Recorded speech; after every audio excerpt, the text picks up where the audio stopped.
O texto para o qual eu gostaria de chamar a sua atenção nessa noite de domingo é o que se encontra no Evangelho de Lucas, capítulo 16. Do verso 1 até o versículo 13, essa passagem nos apresenta a chamada parábola do administrador infiel. Uma das de mais difícil compreensão das parábolas de Cristo, sujeita a um sem número de interpretações equivocadas. Contudo, parábola central para a nossa compreensão do Evangelho, da ética cristã e da vida a ser vivida à luz da escatologia de Cristo, do que Cristo falou sobre o fim dos tempos, do que aguarda a humanidade nesse tempo da história no qual Deus haverá de intervir, dando fim a essa presente ordem, inaugurando uma nova era. Então, peço que você abra sua Bíblia aí em Lucas capítulo 16, versículo 1, que diz assim: Jesus disse também aos seus discípulos: certo homem rico tinha um administrador. Então ele está falando aqui de um homem rico, um proprietário de terras, e alguém que para ele trabalhava administrando a sua propriedade. O papel desse administrador consistia em fazer com que aquelas terras arrendadas produzissem o máximo possível. Ele era a ponte entre esse homem rico e os arrendatários daquelas terras, tá bom? Que deveriam passar parte da produção para esse proprietário de terras, esse, vamos assim dizer, esse grande latifundiário. Então, certo homem rico tinha um administrador. Um dia ele recebeu uma denúncia de que esse administrador estava desperdiçando os bens dele. Então, Jesus deixa entender que o administrador, embora não estivesse envolvido com corrupção, estava desempenhando o seu trabalho de modo medíocre. Ou seja, a terra, quer dizer, não estava produzindo a riqueza que esse homem rico esperava dela extrair. Em suma, Jesus não o chama não nos leva a vê-lo como um corrupto, mas sim como um incompetente, uma pessoa que não estava se saindo bem no seu trabalho. Note que essa passagem não tem a intenção de falar sobre economia, sobre relações trabalhistas, embora nos remeta para o mundo do primeiro século. Isso é extraordinário, nos ajuda a entender a vida naquela comunidade agrícola. Contudo, essa passagem tem como objetivo falar sobre o Evangelho, tá bom? Então, não vamos dar um uso indevido a ela, é o que eu estou querendo dizer. Certo homem rico tinha um administrador. Um dia ele recebeu uma denúncia de que esse administrador estava desperdiçando os bens dele. Ele havia recebido informação, é o que Jesus, note que é uma história inventada. Então Jesus está querendo que a gente veja essas denúncias como denúncias verdadeiras,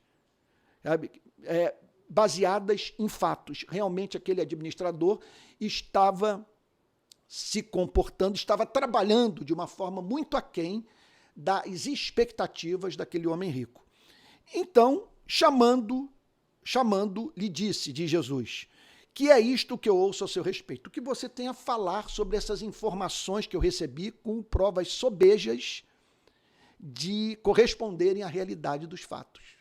Você realmente não tem produzido bem. Que é isso? Sabe? Como explicar, sabe, tamanho fracasso na sua administração? E aí, então, ele não despede imediatamente, simplesmente ele pede que ele apresentasse um relatório do seu trabalho. Vamos assim dizer, que ele apresentasse os livros, sabe? Quais eram os seus devedores, sabe? Quais os arrendatários que não haviam ainda devolvido para esse homem rico parte da produção que lhe cabia, de direito. Então ele chama o administrador para que, antes dele ser demitido, ele prestasse contas da sua administração. Que é isto que eu ouço a seu respeito? Preste contas da sua administração, porque você não pode mais ser o meu administrador. Tá bom? Então, você não pode mais ser o meu administrador. Você está desempregado. Não se trata, portanto, da relação entre um homem rico e um escravo. Um escravo não receberia esse tratamento. Ele está sendo aqui demitido. Ele está perdendo o emprego. Ele não trabalhou, quer dizer, na sua atividade profissional, ele não correspondeu às expectativas desse homem rico e, portanto, foi demitido. E aí, então, Jesus descreve o que se passou pela cabeça desse administrador. Ele pensou em 3 coisas. A primeira delas, ele pensou em trabalhar na terra. Passou pela cabeça dele ir para o campo, desempenhar a atividade do camponês. Passou isso pela sua cabeça. E Jesus o descreve dizendo o seguinte, olha só, que farei agora que estou sendo demitido pelo meu patrão? Quer dizer, eu ficarei sem fonte de renda, desempregado, com a imagem bastante prejudicada, em razão de ter, aos olhos do meu patrão, me comportado de maneira aquém das suas expectativas. Eu não trabalhei o quanto deveria trabalhar, ok? Então ele pensou nas consequências sociais disso tudo. Como que ele faria para sobreviver pós-experiência de perda de cargo, do seu emprego? Dá uma tentação tremenda de falar sobre relações trabalhistas, porque nós vemos aqui princípios que regem as relações trabalhistas desde o primeiro século. Como que o homem sempre se relacionou com o seu semelhante, nesse tipo de relacionamento, em que pactos são feitos em busca de produção de riqueza, com um assumindo o papel de servo e o outro assumindo o papel de patrão. Meu Deus, mas eu não quero falar sobre isso, eu quero ser fiel ao texto, porque, repito, essa passagem não fala sobre política, não fala sobre economia, o seu propósito é falar sobre evangelho e as consequências éticas do evangelho para a sua e para a minha vida. Então, o administrador se pôs a pensar, que farei agora que estou sendo demitido pelo meu patrão? Trabalhar na terra não posso, não passa pela minha cabeça isso. Jesus não diz, quer dizer, Jesus se recusa a acrescentar essa informação, essa história criada por ele. Ele não fala sobre o motivo, ele decide não incluir na história o motivo que levou. Tudo que nós sabemos é que trabalhar na terra não passava pela sua mente. Verso 4, já sei o que vou, ou melhor, ainda no verso 3, trabalhar na terra não posso, de mendigar eu tenho vergonha. Eu não vou viver da mendicância. Ele passou pela sua cabeça ter que depender da misericórdia incerta da sociedade. E aí é difícil você ceder à tentação de não falar um pouquinho sobre política, né? Porque é isso. Qual o melhor sistema de governo? Qual a melhor forma de nós organizarmos a sociedade quando nós pensamos na possibilidade de você perder o seu emprego e você não ter mais como levar o pão para sua casa, Então, esse homem pensou na possibilidade da mendicância. Quer dizer, há pessoas que nós sabemos que estão expostas a esse tipo de drama, de não apenas perder o emprego, que já é um tormento, mas de serem remetidas para a pobreza. Então, esse homem pensou nessa possibilidade dele ter que passar a depender da solidariedade humana. Então ele diz o seguinte, olha, mendigar, pedir o pão, sair batendo de porta em porta, suplicando misericórdia, me causa muito embaraço. Não passa pela minha cabeça fazer esse tipo de coisa. Já sei o que vou fazer. Então ele pensa numa terceira possibilidade, que correspondia a uma saída que se lhe afigurava como viável e a menos custosa para ele, que lhe permitiria sobreviver. Já sei o que vou fazer para que, quando for demitido, as pessoas me recebam em suas casas. Essa era a sua preocupação. Como sair e, ao mesmo tempo, preservando as minhas relações sociais. Como sair, mas sem ter o meu acesso a essas pessoas com quem me relacionava interrompido, obstaculizado. Ele entendia o seguinte: para eu viver, eu tenho que manter as minhas relações sociais. Sabe? Ser recebido na casa dessas pessoas, mesmo após a perda do emprego, será essencial para que eu viva.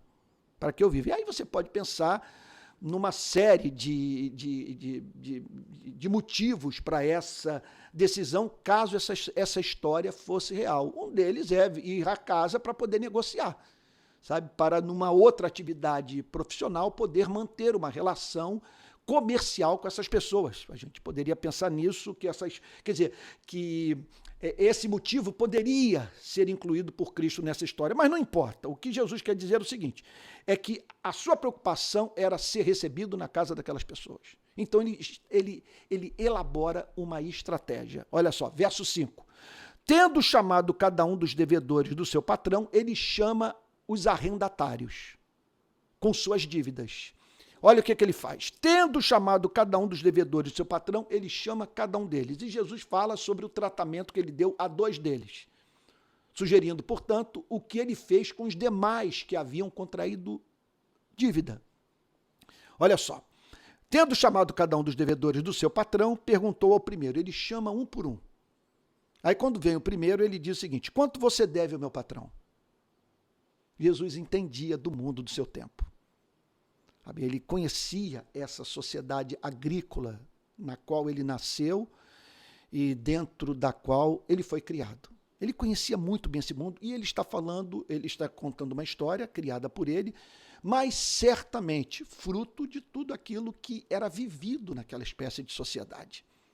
Então, ele descreve aquele homem chamando uma das pessoas que deviam ao seu patrão e lhe faz uma proposta. Olha só, quanto você deve ao meu patrão? Ele respondeu, 100 barris de azeite. Muito interessante, né? Nós estamos aqui sendo remetidos para o 1º século, né, da era cristã. Meu Deus, 2000 anos atrás, assim as pessoas mantinham suas relações comerciais. 100 barris de azeite. Então o administrador disse, pegue a sua conta, olha só, pegue a sua conta, sente-se depressa, haja com celeridade, sabe? Quer dizer, porque ele estava saindo, aquela era uma oportunidade única daquele homem se livrar de parte, pelo menos, da sua dívida. E escreva 50. Ele, portanto, diminui a dívida pela metade. Põe aí 50. E você passa, portanto, a dever apenas a metade daquilo que você devia. Olha só, portanto, a gratidão. Jesus está querendo, ele nos chama, ele está querendo que pensemos na gratidão produzida na vida desse que viu sua dívida ser diminuída pela metade. Imagine os sentimentos que ele haveria de experimentar em relação ao administrador, que lhe permitiu ficar livre, nada mais, nada menos do que metade da sua dívida. Aí ele chama um segundo. Então o administrador disse, pegue sua conta e tal. Depois perguntou ao outro, e você quanto deve? Ele respondeu, 100 sacos de trigo. O administrador lhe disse, pegue a sua conta e escreva 80. E também abate a dívida dessa segunda pessoa. E assim Jesus dá liberdade para que, pela imaginação, nós imaginemos, se essa história fosse real, o que ele teria feito com os demais que haviam contraído dívida. Quer dizer, dando o mesmo tratamento e assim, portanto, levando um número considerável de pessoas a se sentir em dívida para com esse administrador. Esse foi o esquema que ele forjou e implementou. Ele agiu de uma tal maneira que todas aquelas pessoas passariam a se relacionar com ele com base nessa dívida moral de gratidão. Eu perdoei vocês antes de sair do meu trabalho, antes de abandonar ou de largar o cargo de administrador. Eu facilitei a vida de vocês. É claro que ele não falou dos motivos. Aquelas pessoas não sabiam da motivação. Contudo, o que elas viram foi algo extraordinário. Ficaram livres de parte do fardo que carregavam, que era o fardo de encaminharem para aquele homem rico parte da produção. Era o acordo firmado que elas até então não haviam cumprido totalmente. E aí então, olha só, aí Jesus, de uma forma surpreendente, põe a seguinte declaração na boca daquele proprietário de terra, daquele homem rico. Olha só o que ele diz. O administrador lhe disse, pague sua conta e escreva 80. Pronto. Aí entramos na cabeça do homem rico. E o patrão elogiou o administrador infiel por sua esperteza. Olha só, o patrão elogiou o administrador infiel pela sua esperteza. O que Jesus está dizendo é o seguinte, veja, não que o comportamento dele, do ponto de vista moral, pudesse ser considerado digno de aprovação. Ele agiu à revelia do seu chefe. Ele o traiu. Ele deveria, isso em qualquer cultura, ele deveria... Interessante como que a Bíblia parte da pressuposição, quer dizer, olha só como que o Espírito Santo, ao inspirar o registro dessa passagem, pensou nela sendo pregada em todas as culturas. E em todas as culturas a reação seria a mesma. Sabe? Cabia àquele administrador, sabe, antes de conversar com os arrendatários daquelas terras, apresentar para o seu proprietário o que ele tencionava fazer com o dinheiro de quem, ou daquele a quem ele devia prestar contas. Então ele age à revelia do seu chefe, sabe? E que, contudo, a despeito da forma como ele havia conduzido toda aquela negociação,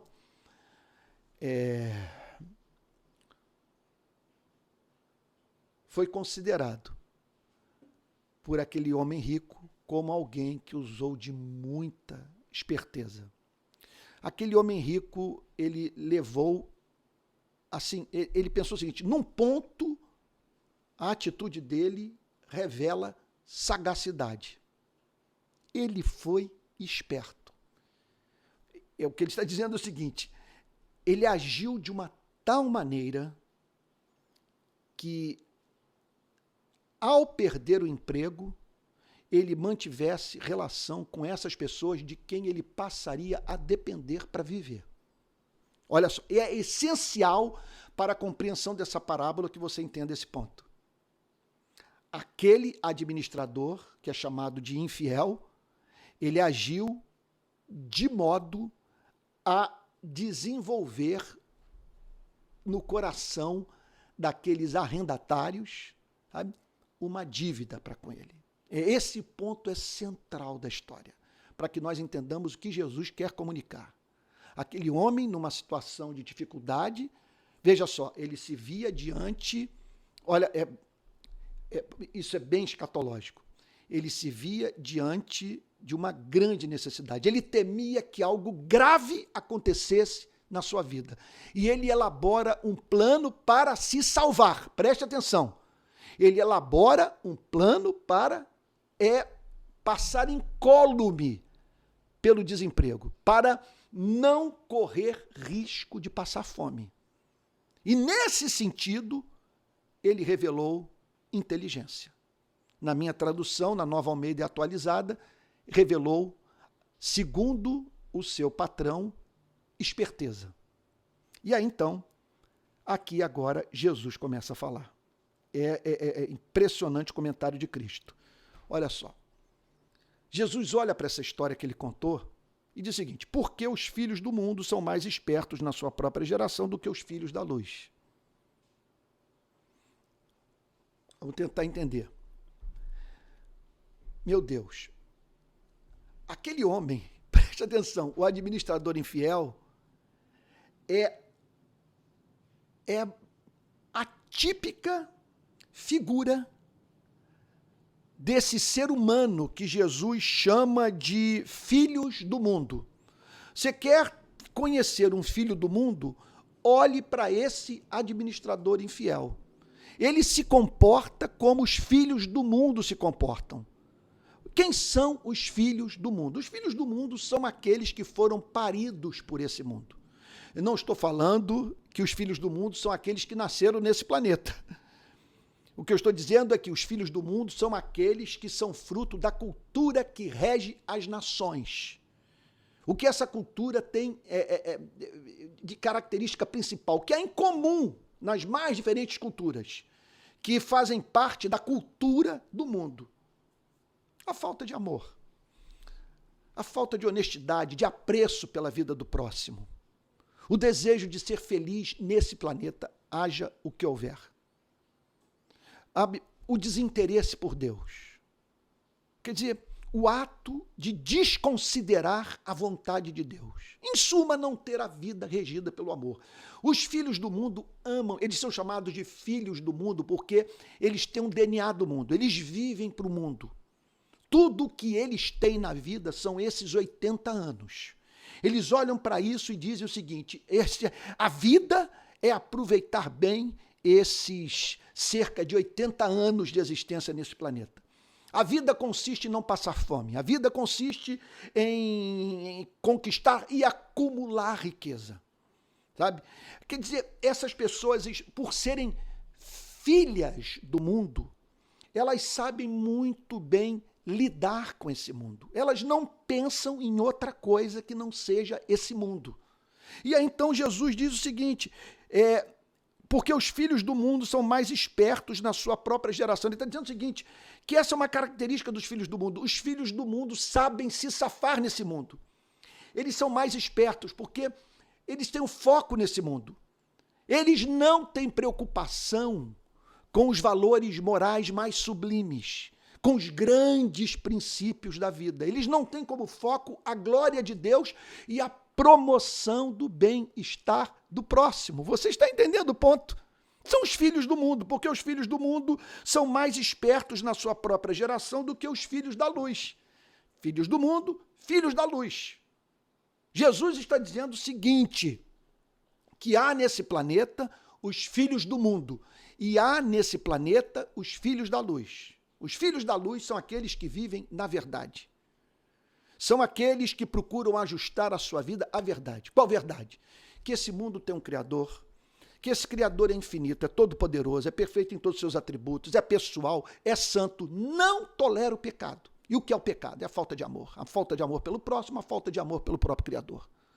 Os filhos da luz são aqueles que entendem que a verdade existe, que pode ser conhecida pelo homem. Os filhos da luz consideram o fato de que existem valores morais absolutos. Os filhos da luz estão certos de que haverá um juízo final e, portanto, veja só, eles agem sempre em conformidade à verdade, aos valores morais da revelação, o que torna a vida deles mais difícil, o caminho mais estreito nesse planeta de lobos. Está entendendo? Veja, como eles olham para a transitoriedade dessa vida, eles sabem que tudo passa rapidamente, eles não se dedicam inteiramente a esse mundo. Eles pegam tudo de leve nesse mundo. Seus afetos não estão nesse mundo, seus afetos estão no céu. E eles passam muito tempo de suas vidas pensando nessa realidade. E como viver nesse planeta à luz da vida eterna. Esses são os filhos da luz. E como a paixão deles não é esse mundo, sabe? Veja, não é um chamado para a ingenuidade. Não é que os filhos da luz não tenham nenhuma contribuição a dar para a ciência, sabe? Para as relações trabalhistas, para a economia, para a forma como a sociedade deve se organizar, sabe? Para como lidar com esse mundo de injustiça. Não é que eles não tenham recebido da parte de Deus o chamado para agirem com sabedoria, para aplicarem a verdade, a vida. Jesus não está falando sobre isso. Sabe, o que Jesus está dizendo é o seguinte, é que eles por não terem os seus afetos nesse mundo e levarem em consideração os valores morais absolutos da verdade revelada, eles não conseguem transitar nesse mundo com o mesmo tipo de malandragem dos filhos do mundo. É uma coisa impressionante ver a contribuição a partir do egoísmo esclarecido dos filhos do mundo para a organização da sociedade.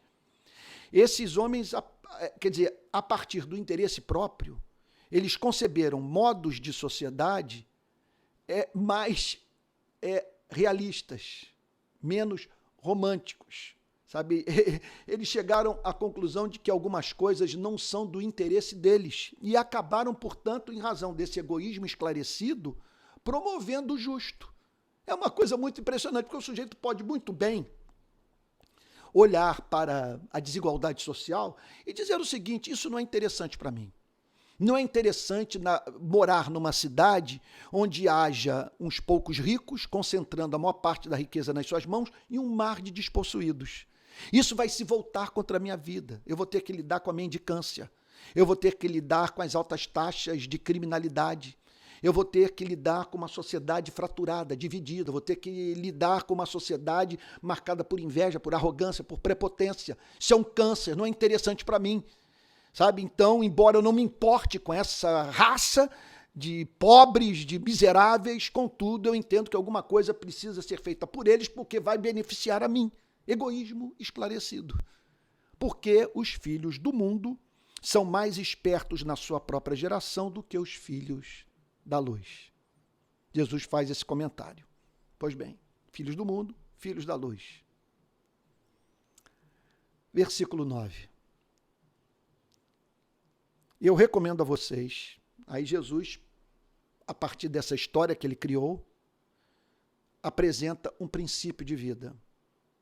Ele extrai dela lição a ser aplicada por você e por mim na nossa presente vida. Eu recomendo a vocês. Olha, minha palavra para vocês, é a melhor forma de vocês ajustarem suas vidas à realidade. Esse é o viver próprio de um filho da luz, de quem conheceu a revelação. Eu recomendo a vocês, usem a riqueza injusta para fazer amigos. O que é a riqueza injusta? Jesus parte da pressuposição que toda riqueza é injusta.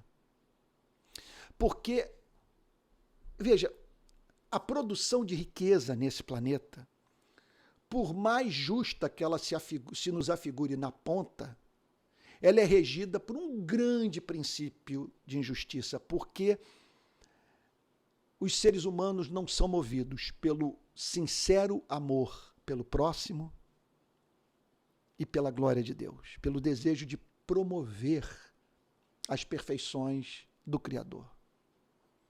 Então, é claro que em razão da recusa do ser humano de cumprir esse propósito da sua existência, as consequências práticas são inevitáveis.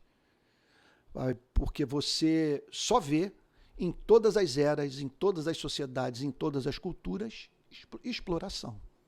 Olhe para essa espécie de relação que faz parte do conteúdo da história que Jesus inventou, que é baseada na cultura do primeiro século. Sabe? O ser humano nasceu para viver assim. Sabe? Você olha para essa coisa e diz o seguinte, isso aqui não é regido pelo amor. Se fosse regido pelo amor, as relações não seriam tão conflituosas assim. Você está entendendo? Então Jesus declara aqui o seguinte, olha, eu recomendo a vocês, usem a riqueza injusta para fazer amigos. Peguem dessa produção de riqueza, dessa riqueza que chegou às mãos de vocês e olhem pela providência divina. O que Jesus está dizendo é o seguinte, permita-me aqui abrir um parênteses, ele está dizendo o seguinte, que nós deveríamos pedir perdão por sermos brasileiros, por fazermos parte desse mundo, por sermos sócios desse país. E assim todos os demais membros de todas as nações. Porque o sistema é profundamente injusto. Então, a riqueza é considerada injusta, porque nós não nascemos para viver nessa espécie de planeta, de mundo, de sociedade que nós construímos. Então, como diz o Peter Berger, sociólogo, o ser humano constrói socialmente uma realidade dentro da qual ele não consegue viver. Quer dizer, que torna a vida nesse planeta um suplício. Sabe? Dificilmente você encontra uma pessoa que acorda às 5 da manhã numa segunda-feira, vamos dizer, acordou cedo, podia ter dormido até um pouquinho mais, e que diz o seguinte: olha, acordei cedo, contudo, que alegria, que felicidade, que prazer de saber que daqui a pouco eu vou estar entrando no meu trabalho para exercer a minha atividade profissional, porque eu sei que ali estou fazendo o que eu mais amo, ali eu dou minha contribuição para a sociedade, ali eu glorifico a Deus. Em geral, as pessoas vão se arrastando para o trabalho. Sabe? Essa é uma crítica que tem que ser feita às relações trabalhistas do nosso modo de produção, sabe, que é chamado de capitalista. Não estou aqui combatendo o capitalismo em totum. O que eu estou dizendo é que há muita coisa feia nele, sabe? E que, portanto, como resultado final dessa espécie de relação, nós encontramos um mar de gente muito infeliz no exercício da sua atividade profissional. E outra coisa, sem opção, sabe, na vida, de tomar um outro caminho. As pessoas olham e sabem que vão ter que se dedicar àquela tarefa, especialmente aqueles que são desprovidos de uma formação profissional adequada numa sociedade, especialmente uma sociedade tão competitiva quanto a nossa, quer dizer, na qual a oferta de emprego está sempre aquém do número de pessoas dispostas a trabalhar. Sabe, dispostas a trabalhar porque preferem se sujeitar ao trabalho que não lhes dá retorno pessoal a passar fome. Mas o tema da noite não é esse. O que o Jesus está dizendo é que a riqueza é injusta e que dessa riqueza nós podemos nos utilizar para fazer amigos. A riqueza chegou em suas mãos. Você é administrador de uma riqueza, veja só, que não é sua, porque é produção humana, mas a partir da matéria-prima do planeta, de um planeta criado e sustentado pelo poder de Deus. Portanto, o grande proprietário desse planeta, sabe, é o Criador único dos céus e da terra, e nós somos administradores. E Jesus, então, está dizendo o seguinte: você, na condição de administrador dos recursos do Rei do Universo, sabe, você deve procurar fazer amigos. O que Jesus está querendo dizer com isso? Ele não está falando para nós usarmos da esperteza que viola valores morais inegociáveis, quer dizer, praticada por esse administrador chamado de infiel. Simplesmente o que ele está dizendo é o seguinte, que é algo dessa história que nós podemos extrair. Que da mesma forma que ele fez amigos a partir da riqueza injusta, nós também devemos agir de maneira idêntica. Vamos tentar entender o que Jesus está querendo comunicar. Olha só, para que quando a riqueza faltar, vocês sejam recebidos nos tabernáculos eternos. Não há mínima dúvida que Jesus não está aqui apresentando uma estratégia para a sobrevivência nesse planeta. Ele não está falando aqui para você usar da riqueza injusta, sabe, daquilo que você amealhou através do seu trabalho, para viabilizar a sua vida nesse planeta de modo que você não morra de fome. E sempre haja pessoas na sua vida dispostas a servi-lo. Ele não está falando nessa parábola sobre isso. Ele está falando sobre o fim dos tempos. Ele está falando sobre o fim dessa presente ordem. Ele está falando sobre novos céus e nova terra. Ele está falando sobre vida após a morte. Olha o que o texto diz, olha só. Para que quando a riqueza faltar, o que significa quando a riqueza faltar? Ora, se Jesus não está preocupado com nós sermos levados à bancarrota nesse planeta, com o que ele está preocupado? O que significa quando a riqueza faltar? Olha, a riqueza vai faltar, veja só, justamente naquele momento que nós tivemos que partir dessa vida, a morte vai chegar. Sabe? Quer dizer, e nós vamos ter que nos despedir de tudo e de todos que amamos. sabe? Todas as coisas que nós construímos. Vai chegar um tempo em que essa riqueza não nos terá serventia nenhuma. Nada poderemos fazer com ela. Você está entendendo o ponto? Olha lá. Quando a riqueza faltar, quer dizer, quando você estiver para partir desse planeta, sabe? Para quando você estiver diante da morte. Quando, veja só, quando a proposta do inferno, tudo isto te darei se prostrado me adorares, não fizer mais sentido nenhum, não há mais espaço para você pensar no harém, nas viagens, nos jantares, sabe? Não há mais espaço para você pensar nos relógios caríssimos, nas roupas sofisticadas, nos carros mais modernos. Acabou, você não tem mais corpo, não tem mais vida, não tem mais saúde, você está morrendo. Sabe, você está morrendo. Sabe, você viveu a vida inteira avesso à ideia de você morrer para o planeta, sabe? Ou do planeta morrer para você. E agora o que está acontecendo é o seguinte, por via da morte, essa relação está sofrendo uma ruptura radical. Você percebeu que esse planeta, o mundo, promete o que não pode cumprir. E aí, então, a riqueza faltou.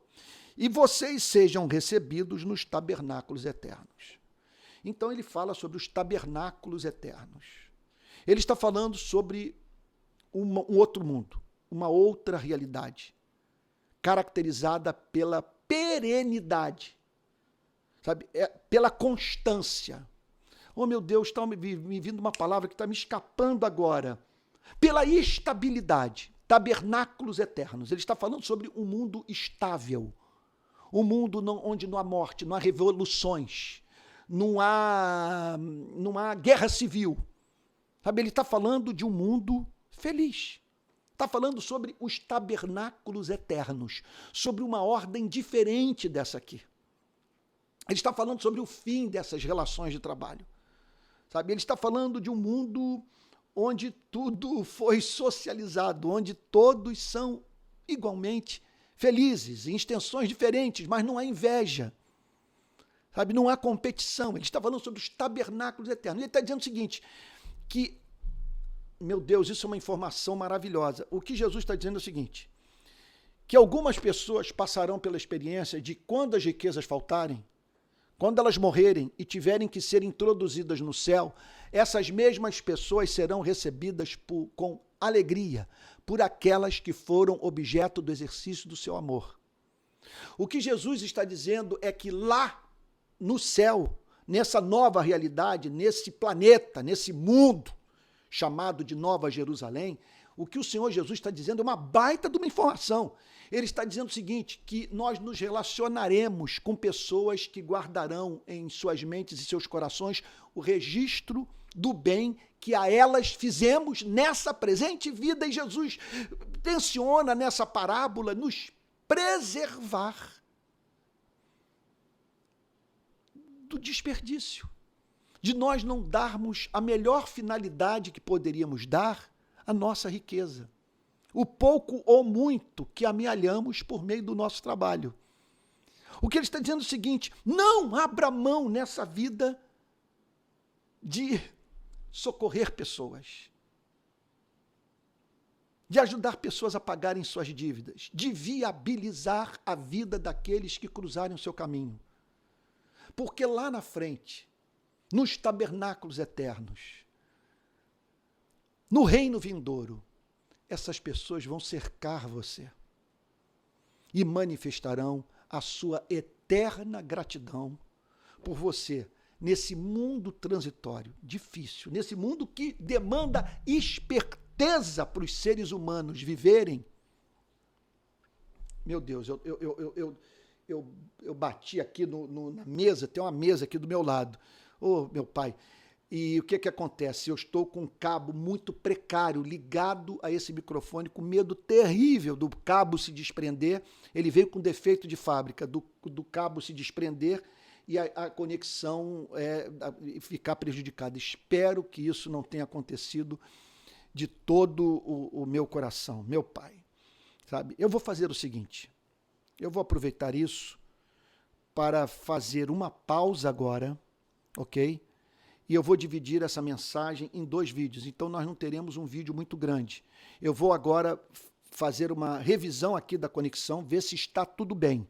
E aí, então, essa mensagem terá uma segunda parte, tá bom? Então, aguarde a segunda parte dessa mensagem, que trata dessa parábola extraordinária. Permita-me aqui fazer uma pausa, tá bom? E logo depois você terá acesso à parte final dessa exposição da parábola do administrador infiel.